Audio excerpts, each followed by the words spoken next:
Okay, I am going to present my screen to you all, and you'll just let me know if you can see it.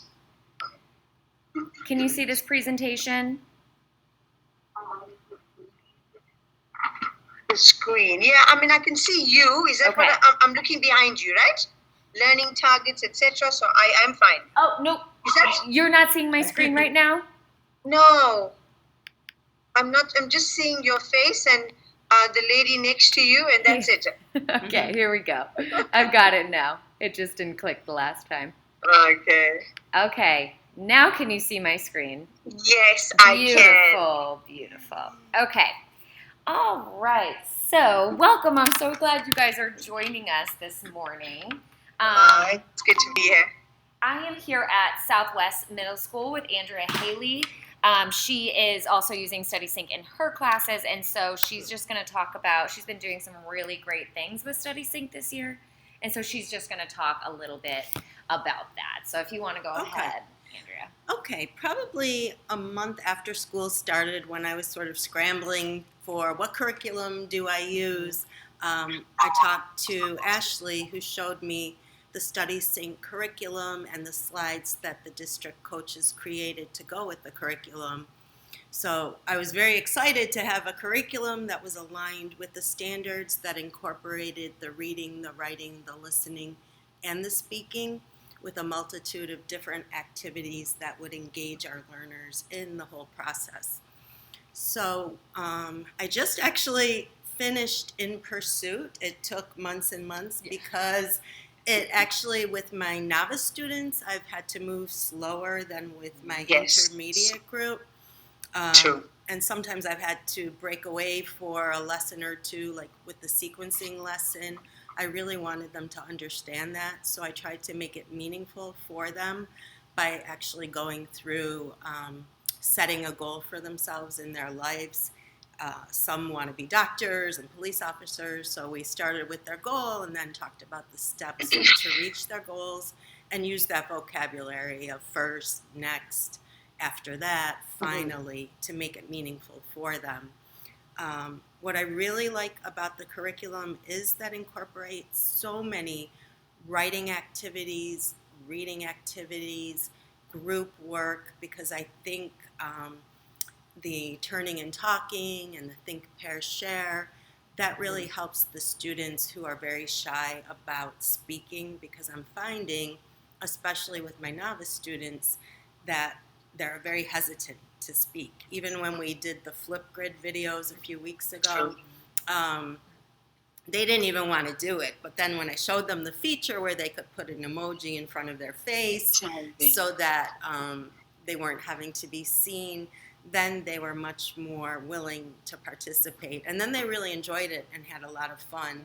And with one of my classes, we did it again to give them another chance to practice. So I've talked to them a lot about how we need to practice our speaking and our reading, writing, and listening, just like if you're playing a sport and you have to practice. And I think what's great about this curriculum and the slides that they created is there are so many opportunities to revisit something that they've learned before. So, for example, with the quick writes or the double journal entry, it gives them a lot of opportunities, or the collaborative mind mirrors, to talk to each other, to work as a group, to build those habits of character where they were showing respect and supporting each other. So I think it's a great curriculum overall, and I'm excited to continue after access testing with the curriculum. Yes. And one thing Andrea does really well is she collects her student work samples. And so we've gotten a lot of those and been able to look at them. She's been using the WIDA Interpretive Rubrics to grade those. And so you see some writing samples here. And so she can kind of measure the growth of the students and how they've been doing throughout the year.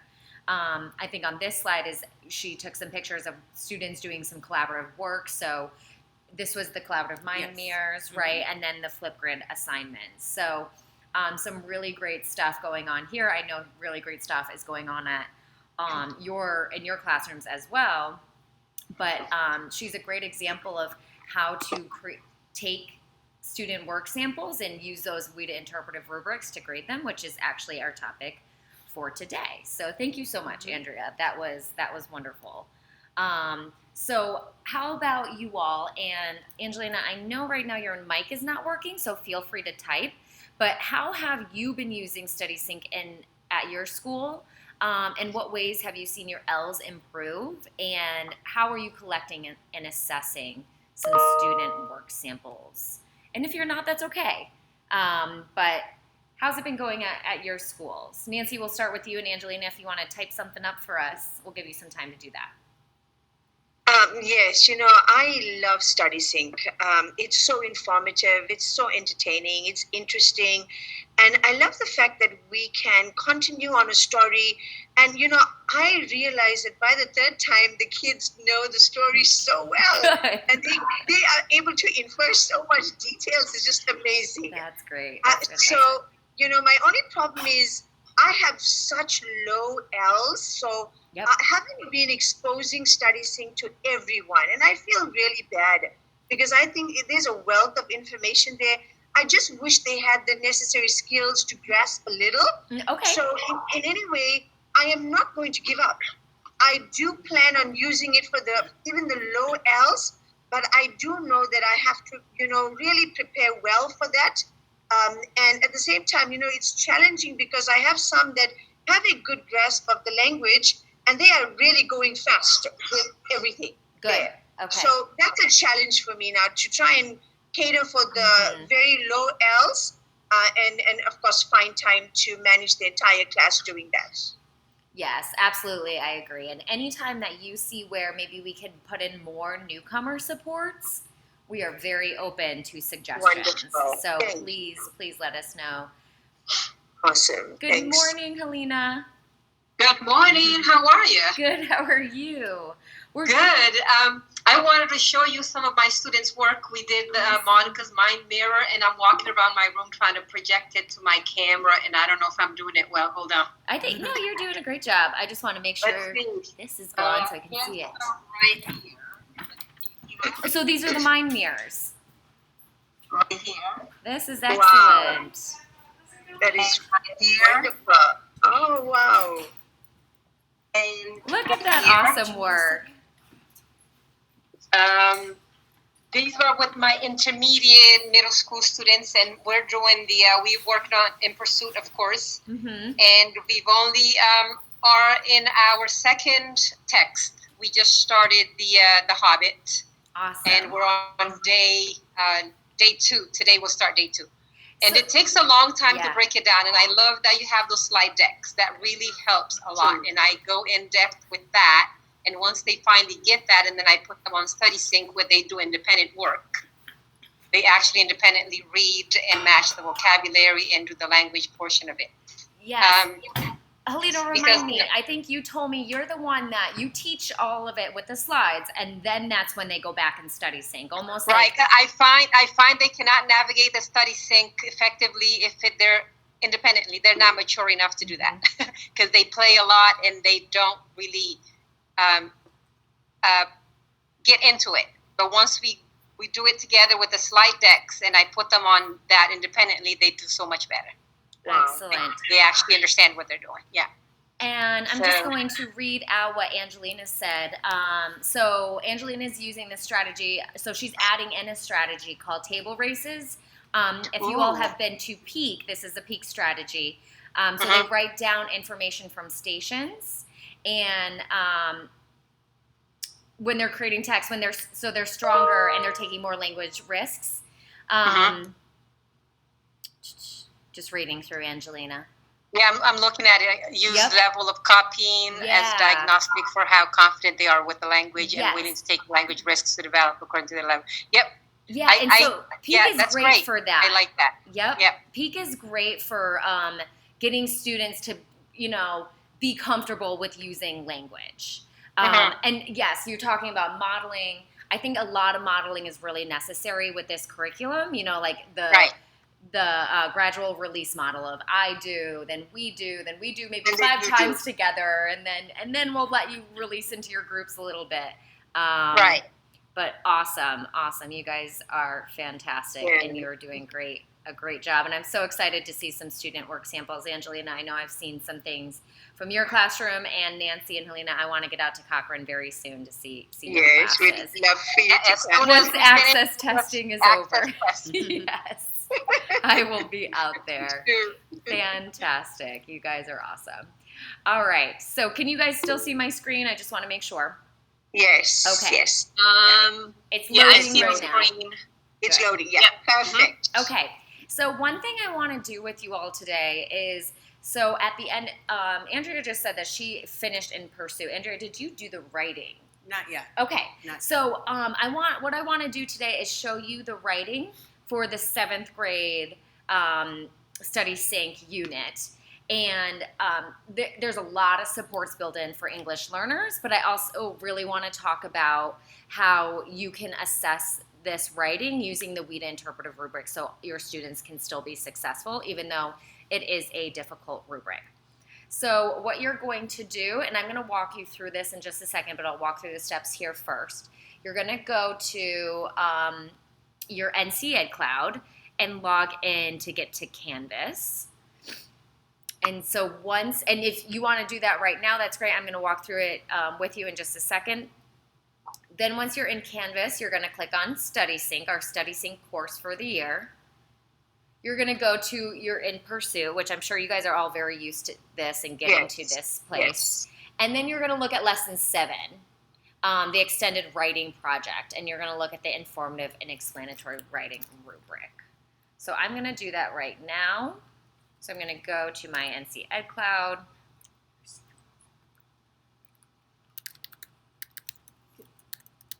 And I know I changed my password. Yes. Oh, it's saved. Good. Makes you change your password like every 5 days. Oh my word. So I'm getting into Canvas here. And going and finding the StudySync course that we have. And then going to In Pursuit. So this will bring you to the Google folder. I know you all are very familiar with this. So Lesson 7 is the Extended Writing Project.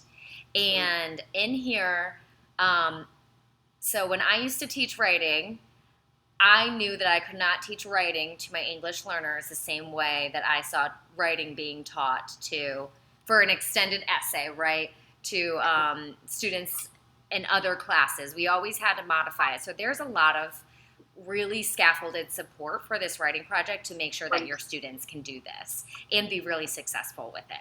So we're going to look at the rubric. And so what this explanatory essay is, what students are going to do is they're going to take all the learning that they've done in this unit. So they've been reading nonfiction accounts and fiction accounts of the lives and experiences of people in these stories. So what they're going to do now is use those stories to write an informative or an explanatory essay. So what they need to do is answer this question: what motivates us to undertake a mission? That is their big question. So in their essay, they need to include an intro with a clear thesis statement or central idea, body paragraphs with relevant supporting details and a thorough analysis to support the thesis statement, and a conclusion that restates the thesis and summarizes your information. And here is the rubric. So I'm sure you're thinking right now, like, whoa, that's a lot, right? That's a lot for my English learners. But what I'm going to talk about today is how this is going to translate to an English learner and what it would look like if we were to combine this rubric with the WIDA Interpretive Writing Rubric. So that's what we're going to look at. All right. Taking so long. Okay. So when we're backwards planning, we want to think about how am I going to get my students to produce work at or above their appropriate level, right? And that's what I was just talking about. Sometimes it's difficult to think about, well, how is this going to look for my English learner? So we're looking at this end of year, end of unit assessment. So we already went over that. So again, they're writing that explanatory essay, what motivates us to undertake a mission. These are the standards that it's going to cover. And if you have not downloaded this app, it's called NC Essential Standards. It is, I mean, I am not ELA certified, right? I eventually want to get that added on. So for me, it's sometimes difficult. Like when someone says RI 7.5, I'm like, I need to go look that up, right? True. Yes. You've got to know these. You got to know these standards because some of the other overlap. You know what I mean? Yes, With absolutely. ELA, ELD. It's, we have. It's like an extension course is ELD because you're not only doing the language aspects, but you're also making sure that they are familiar with the standards of the state.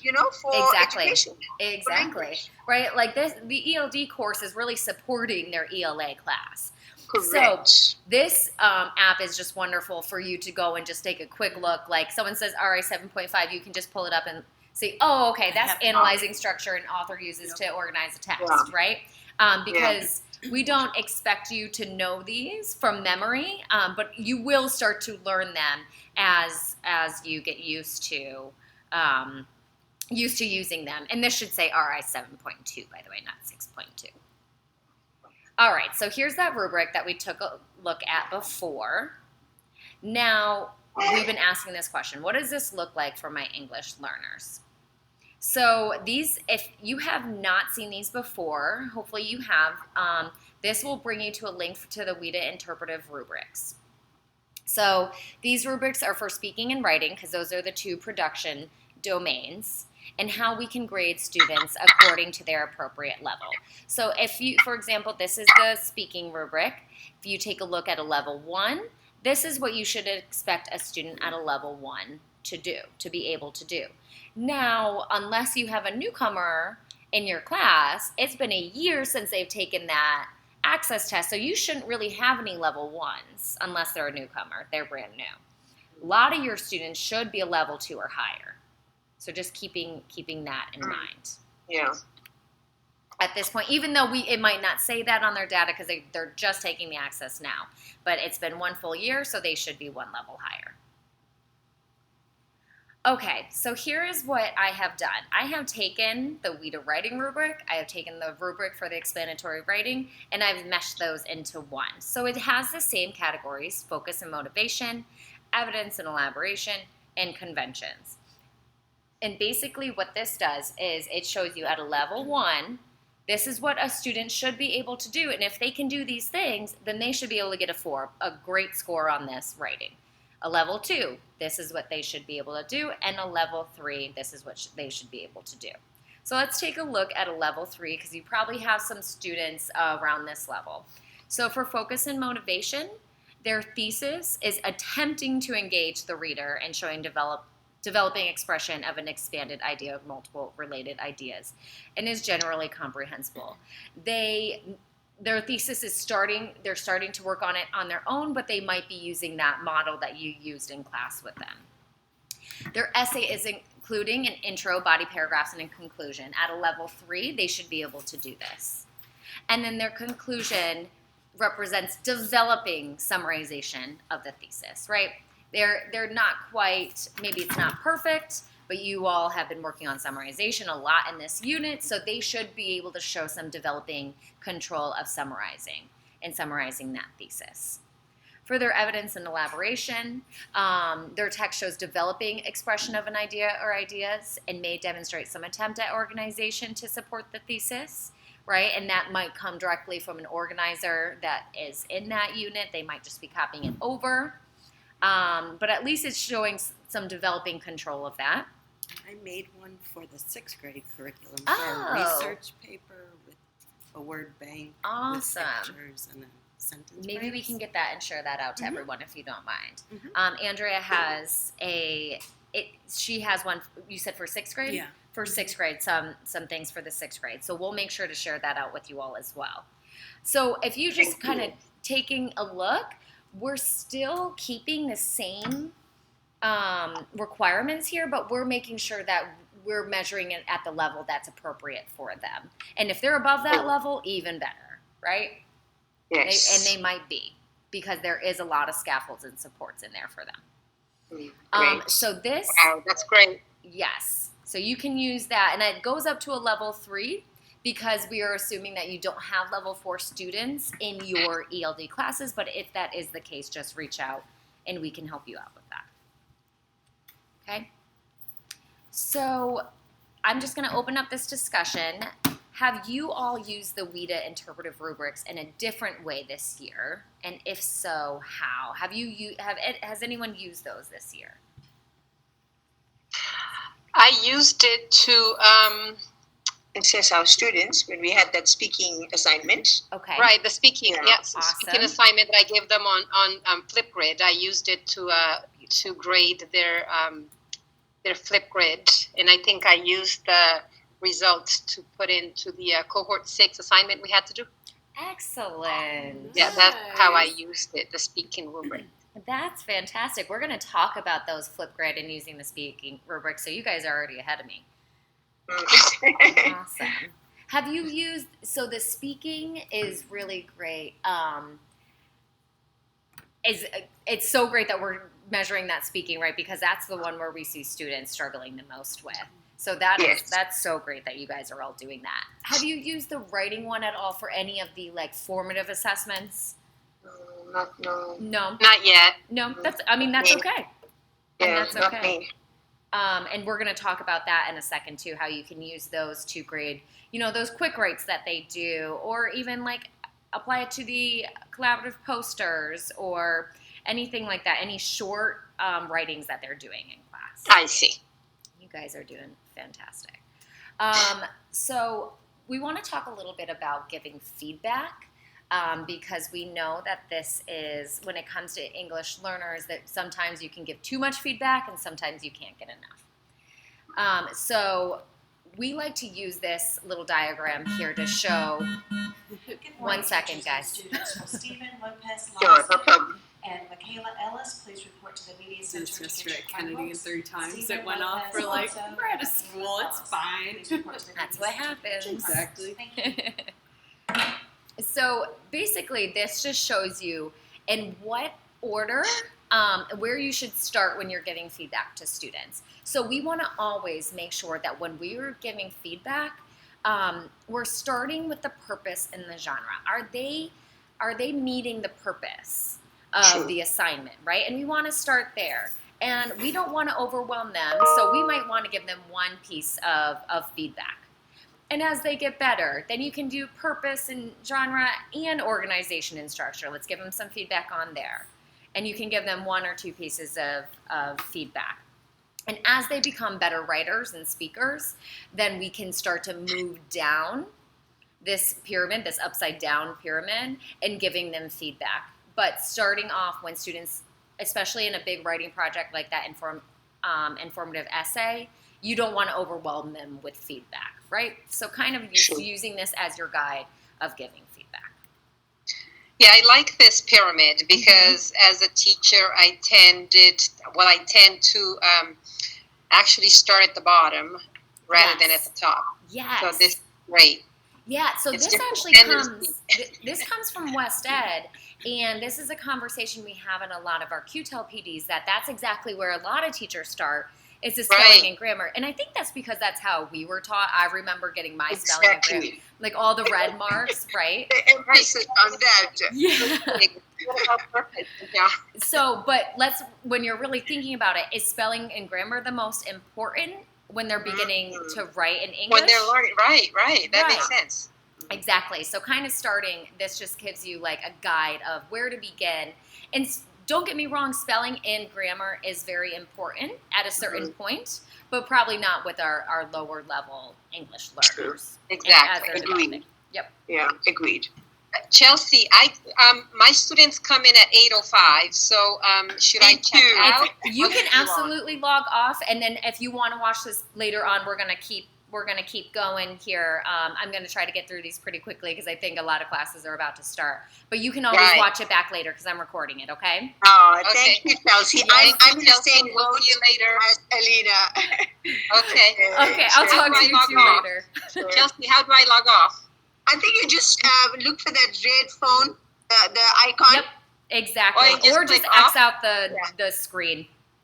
Yeah. Thank you guys. Have a Thank you. wonderful morning. Great. I'll listen back later. Perfect. Yeah. Thank you, Bye. ladies. Do we have homework for this, Chelsea? It's just going to be using those WIDA interpretive rubrics to grade writing or speaking assignments. So even if you've already done that, you just need to submit that. Okay, thanks. Okay? Yes, no problem. Bye. Thank you. All right, so we're going to talk. We've talked about this already. Think of a student in your class who maybe is at like a level 2. So maybe they scored a 2.3 on last year's writing portion of the access test. How should this student be scored using the WIDA interpretive rubric right now? So this was the 2019 access test. What level should we be scoring them at now? At a 3? Yes, right? They should be scored at a 3. It has been a full year since they have taken that test. Keep in mind, they should have grown a full point. So we need to just keep that in mind as we still wait for these access scores to come in. So now we're going to talk about, so we talked about a really formal writing with that essay, but now we're going to talk about informal writing samples and how to grade those using the WIDA interpretive rubrics. So think about exit tickets that we have, some summaries. There's a lot of summarization that goes in this unit. Informational writing that they might do, and then maybe some collaborative posters, because there's a lot of that in this unit as well. So here's an example. This is from lesson 4, day 6, and the exit ticket was for the students to write an objective summary of A World Away in 3 to 4 sentences. And they had that how to write a summary anchor chart. If you use that in your class, they could use that for help. But this is one way, so looking at the WIDA writing rubric, this is what it might look like for this specific task. So a level 1 student might use the paragraph frame provided by the teacher and demonstrate occasional control of conventions. They might show control of high-frequency content-related words and everyday social and instructional words and expressions within that frame. That is level 2, attempting to express original ideas, demonstrating developing control of conventions, showing control of general content words and expressions, and social and instructional words and expressions. They might still use more general rather than specific vocabulary. And then you just see it go one more level above that, right? Developing organization with little reliance on that paragraph frame. So that paragraph frame is starting to go away, and they're starting to show control of being able to write a summary themselves, but maybe not completely at a level 3. Variety of sentence patterns and grammatical structures, developing use of conventions to convey meaning, and starting to use more specific content words and vocabulary that attempts to fulfill the purpose. So they're becoming a little bit more independent with this task rather than relying on a model. So for your speaking samples, so in here we have a lot of Flipgrid assignments, but there are some other great apps that you could use in your classes. I know that, Angelina, that you've been using a lot of different things, which has been fantastic. So one is EduCreations and the other is Adobe Spark Video. So if you aren't familiar with those, I really recommend just looking into them to see what they're all about. But here is an example for Flipgrid from lesson 3, day 6 from The Hobbit. So it says, share your summary of the excerpt from The Hobbit. So a level 1 student might repeat the modeled response that was created in class in the writing, and then demonstrate occasional control and use of oral language to convey meaning. A level 2 student might mostly repeat the modeled response, but might start to show some emerging expression of their original ideas and some control of oral language. And then a level 3, they're attempting to express their own original ideas without that model, maybe a little bit of reliance on that, and demonstrating control and use of oral language to convey meaning. So the question is, sometimes we ask ourselves, what do I need to do to actually get them there? And these are just some everyday things that you can be doing in your class to make sure that students are, moving up that one level in a year and being successful in your class. So consistently giving student opportunities to speak and write in class, familiarizing students with the speaking and the writing rubrics. They should know those rubrics just like you. I'm going to pause for a second. Good morning, Patriots. Good morning, good morning. This is Principal Little. If I may have your attention, please. We can just take a second just pause. Okay. Thank you so much. You Scholars, I wanted to talk with you about something that I know may seem kind of trivial or basic, but it's something that I need to talk with you about. I've been getting a lot of concerns from our scholars in regards to the upkeep and maintenance of our bathrooms. Just And, it's one of those conversations that you feel like you shouldn't have to have with people, but because it's happening frequently now that we need to have this discussion. When you go into the restroom, the soap Middle and school the problems. paper towels, So this is all from of the that comes out of my curriculum. budget. So That This means is those things awesome. cost money, and it's not that we just get it for free and let's just put things, Right, soap on yeah. the floor, I'm towels I might put everywhere. this in the And so what happens is that when that occurs, that means that it lessens what we're able to have for the month. And I used Google Also, reading. it's also considered right, your for the advantage teachers. when you do that. And so what I am going to say is that research the same the person, scholars here like at the novice Southwest have been students, so They we don't very get the same supportive source when now. I've asked for That's a their good help, idea. and I'm sure they're going to help me now. So I'm going to say we're going to put individuals on notice. If you see anyone tearing up a bathroom, then you know what? You're going to come immediately up to the front office, and we're going to have a conversation, and we're going to talk with that person or persons, because that is not a true representation of who That's we what are. happens. The other thing is our campus. We're very fortunate to be on a campus that's not as old as some of the other middle schools, but we also have to make sure should that I we're submit maintaining the what we homework have. for this course? So I'm going to ask that And I you know, misspoke. I just finished you Ready put for Marcos. Not the paper whole and in food person. items We're just next to starting us the into the hub. trash I was like, can. you said No, I no, was no. like, I don't know, No, no, outside of no. our school, No. because We're we just do starting need to to take hub. pride in That's which where we work, totally fine. and also where we're residing most of our day.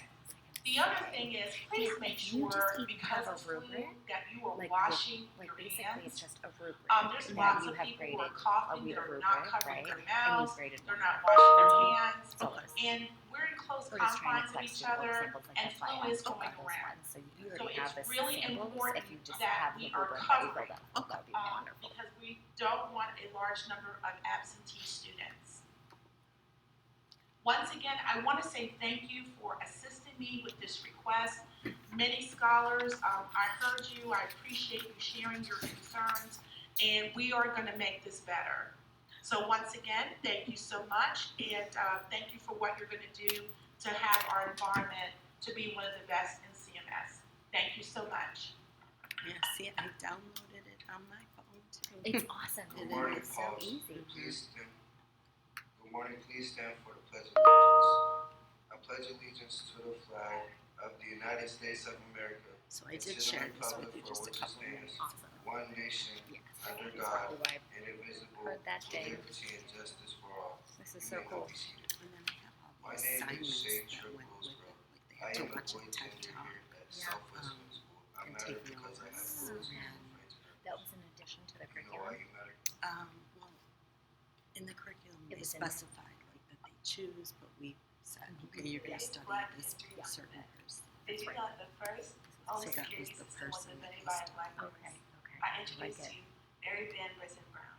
Although she was a full-time nurse, she And recognized it the was so security cool threats to her because home a and couple of devised our a system beginners, that would alert her once they did strangers and this, storm Mhm. I and had contact them read regular it out authorities loud in as English. quickly as Oh my possible. gosh, they were Her original perfect invention words. And I consisted was of like, oh my peepholes, a god, camera, so great. monitors, and a two-way Like microphone. kids who spoke The finishing no touch was the English, alarm they were button doing when it all. pressed would immediately That is contact the police. fantastic. Yeah, because we Her were patent going, laid we were going the for groundwork vocabulary Yeah. for reading it, watching the TED modern Talks. closed Yeah. circuit Um, television system that was widely Love used it. I for learned how surveillance, to home security systems, push button have alarm power. triggers, crime put prevention, and Spanish traffic subtitles. monitoring. Yes, I saw that in your thing with the Microsoft Translator. That's cool. I would love to come see you use that sometime. Okay. I would love to do that. We are the best. There is no doubt, no doubt, no doubt. Southwest Hopefully, I We can cut some things out of this. is out for you. What do you know?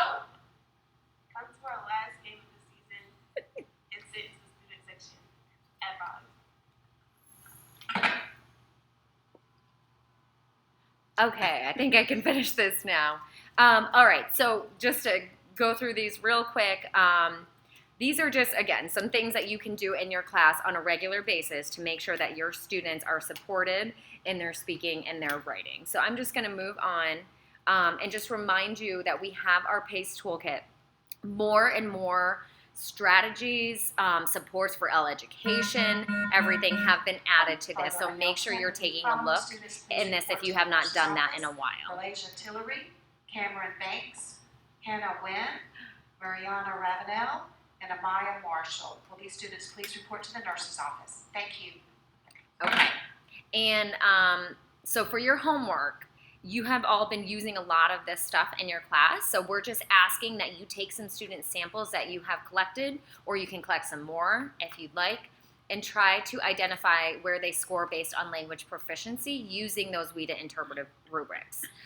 You may choose to change up some rubrics and create checklists or your own rubrics to give them feedback, and then just submit those for homework on our Canvas page under February. Yesterday, Ashley pre-recorded the L Education webinar with Xochitl Arenas at Kennedy Middle School. So if you are also teaching the L Education curriculum for 6th grade, make sure to go and tune into that. Has it been uploaded yet, Ashley? I'm doing it as we speak. She is doing it right now. So you should be able to find that in our Canvas course under February. And then please share that with anyone. This is for content and L teachers, so share that with anyone at your school who is teaching the new curriculum this year. And here is our evaluation. This will just tell us if you attended, and so we can give you those credit points for that. It is bit.ly/LLA eval 26. Make sure the capital letters stay capital. Presenters were me and Ashley, and then the name of the PD is PLN Middle School. And that is it. Thank you for everyone that attended and anyone that attends after the live session. And have a great day.